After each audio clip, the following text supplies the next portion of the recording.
Então, por que as pessoas às vezes cooperam? Então, vamos ver qual é a razão da cooperação. O dilema dos prisioneiros mostra que a cooperação ela é difícil. Mas será impossível? Nem todos os prisioneiros, ao serem interrogados pela polícia, decidem delatar seus cúmplices. Os cartéis, às vezes, conseguem manter acordos de conluio, apesar dos incentivos que cada membro tem para desertar, para abandonar o acordo. Frequentemente, o motivo pelo qual os jogadores conseguem resolver o dilema dos prisioneiros se deve ao fato de que não participam do jogo apenas uma vez, mas muitas vezes.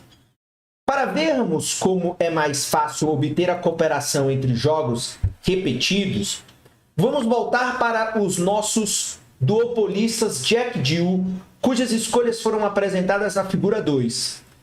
Eles gostariam de manter o resultado monopolista em que cada um produz 30 galões. Mas se Jack e Jill participarem do jogo somente uma vez, nenhum deles terá incentivo para respeitar o acordo. O interesse próprio fará que cada um volte atrás do acordo e produza 40 galões. Suponhamos agora que Jack e Jill saibam que participarão do mesmo jogo toda semana, o que é o chamado os jogos repetitivos. Quando fizerem um acordo inicial de manter baixa a produção, eles também poderão especificar o que acontecerá se uma das partes desrespeitar o acordo, porque o acordo ele é contínuo, ele é infinito. Ele não é um acordo ou ele não é um jogo em que se executou determinada estratégia, finaliza o jogo. Então, veja, eles poderão concordar, por exemplo, que se um deles desrespeitar o acordo e produzir 40 galões, os dois produzirão 40 galões daí em diante. Essa penalidade é de fácil aplicação, porque se uma parte elevar a produção, a outra parte terá todos os motivos para fazer o mesmo, porque trata-se de um jogo repetitivo contínuo. A ameaça dessa penalidade pode ser suficiente para a cooperação. Cada um sabe que o rompimento do acordo elevaria seu lucro de 1.800 para 2.000, mas esse benefício duraria somente uma semana. Depois disso, o lucro agora cairia para 1.600 e assim se manteria. Então, o acordo é para ter um lucro de 1.800 para cada.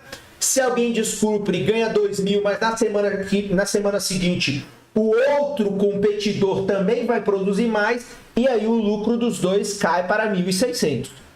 Uma vez que os jogadores se preocupem bastante com os lucros futuros, eles desistirão do ganho momentâneo decorrente do desrespeito do acordo, e a ideia é que o acordo seja cumprido.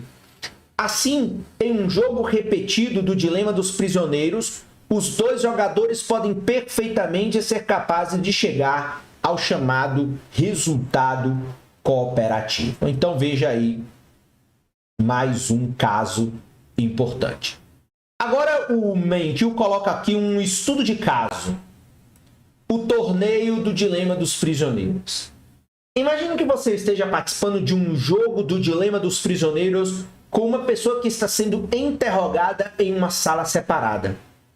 Além disso, imagine que não vá jogar mas muitas vezes os chamados jogos repetitivos. Sua pontuação no final do jogo será o número total de anos que ficará na prisão. Você gostaria de terminar o jogo com a menor pontuação possível? Que estratégia você deveria utilizar? Você começaria confessando ou permanecendo em silêncio? Como as ações do outro jogador afetariam suas decisões posteriores no que diz respeito à confissão? O dilema repetitivo dos prisioneiros é um jogo muito complicado. Para encorajarem a cooperação, os jogadores precisam penalizar um ao outro pela não cooperação.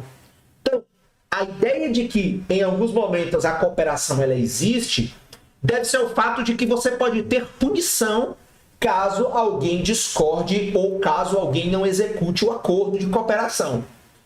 Mas a estratégia descrita anteriormente para o cartel de água de Jack Jill, romper o acordo depois que qualquer jogador o desrespeitar pela primeira vez, não perdoa o rompimento do acordo. Portanto, em um jogo que se repita muitas vezes, pode ser preferível uma estratégia que permita aos jogadores voltar ao resultado cooperativo depois de um período de não cooperação. Para ver qual estratégia funciona melhor, o cientista político Robert Axelrod realizou um torneio. As pessoas participavam enviando programas de computador criados para jogar repetidas vezes no dilema dos prisioneiros. Cada programa jogava contra todos os outros programas. O vencedor era o que recebesse o menor número total de anos na prisão. A vencedora foi uma estratégia simples chamada olho por outro, tit for tat. De acordo com essa estratégia, veja, o jogador ele começa cooperando e depois repete o que o outro jogador fez na rodada anterior. Então, se eu coopero, se você coopera, na próxima rodada eu coopero novamente. Assim, quem joga dessa maneira vai cooperar até que o outro jogador desrespeite o acordo. Ele então também desrespeita o acordo até que o outro jogador volte a cooperar. Então eu coopero, você coopera e aí eu coopero novamente. Mas se eu coopero, você não coopera, eu novamente não coopero. E vou esperar você voltar a cooperar para que eu volte a cooperar novamente. Ou seja, você espera que aquele agente, ou aquele jogador, aquela firma que deixa de cooperar, ela volte a cooperar primeiro como uma medida de boa-fé para que você volte novamente a cooperar. Em outras palavras, essa estratégia começa de modo amigável, penaliza jogadores hostis e os perdoa se for o caso. Então, não tem problema nenhum a gente voltar ao acordo. Mas aquele que descumpriu o acordo, volta primeiro ao acordo para que depois eu volte ao acordo.